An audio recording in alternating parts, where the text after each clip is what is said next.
It was the Facebook posting that was heard around the world. It was 3 years ago, and Sarah Palin put up a post saying Obamacare would ration health care and what she called death panels. Well, I happen to agree with her. They came after me, too. When I talked about rationing, I didn't say death panels. I said it was the Complete Lives system. You got to look up the new, the Complete Lives system, and who in the administration is for the Complete Lives system. This is basically healthcare rationing. It's amazing. That was the beginning of our network. The Obama administration and the media went on a rampage, and they blasted it and disputed it. There is no death panel. There is no judgment based on societal productivity. There is no worthiness test. I think there's a tremendous amount of disinformation that's out there. You all, the media, tend to cover X said this, Y said this, but some of you, but not everyone, does an investigation about whether what X said is actually true. Now, that's not a blanket statement. Not every one of you is that way. We've called right? Death panels false. Right. I don't know what more you want from us. Well, I don't think everybody's called them false.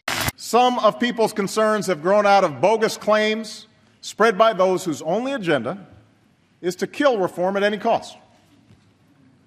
The best example is the claim made not just by radio and cable talk show hosts, but by prominent politicians, that we plan to set up panels of bureaucrats with the power to kill off senior citizens.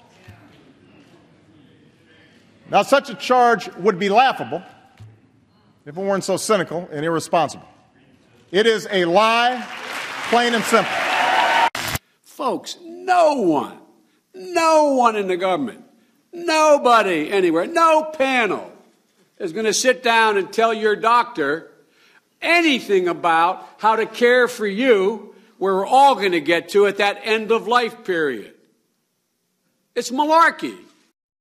This is absolutely unbelievable. 3 years later, a former Obama administration official, Stephen Ratner, writes an editorial in the New York Times leading with, quote, "We need death panels."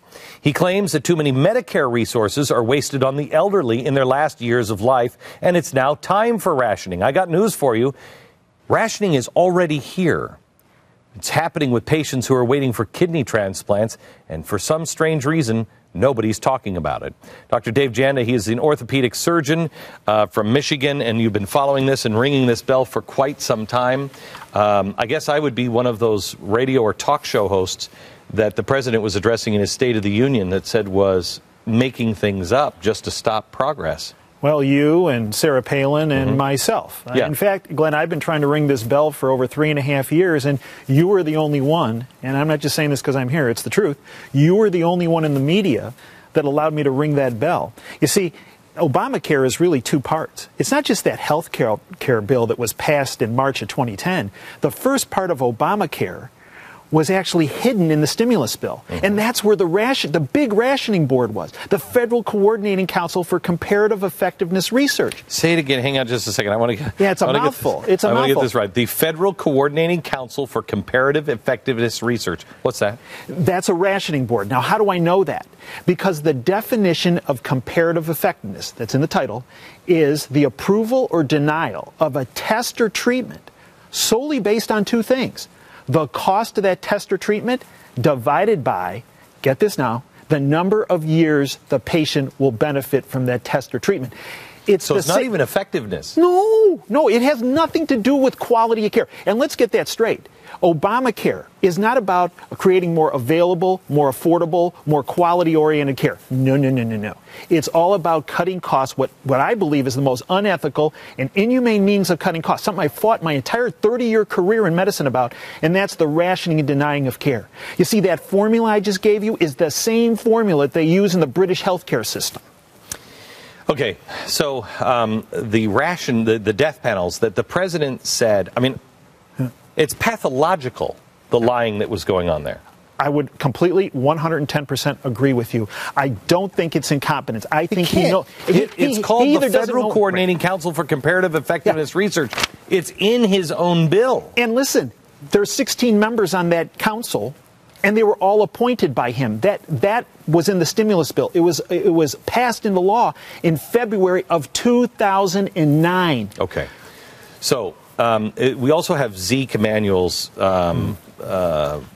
complete live system, which if you throw this chart up, explain, you get very little care very early in life, right, and starting around 60, you get very, very little care. In the medical industry, we call this not the complete lives curve, but actually the Grim Reaper curve.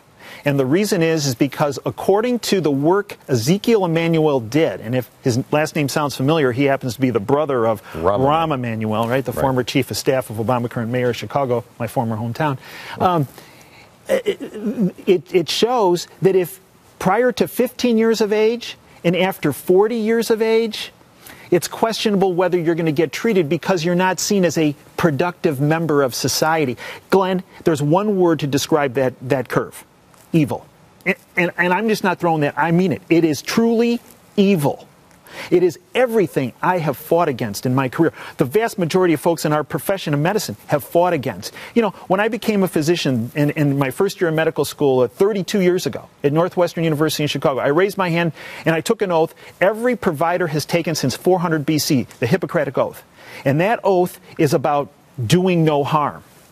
Glenn, that curve is all about harm. That curve is about people dying, and people dying needlessly. Okay.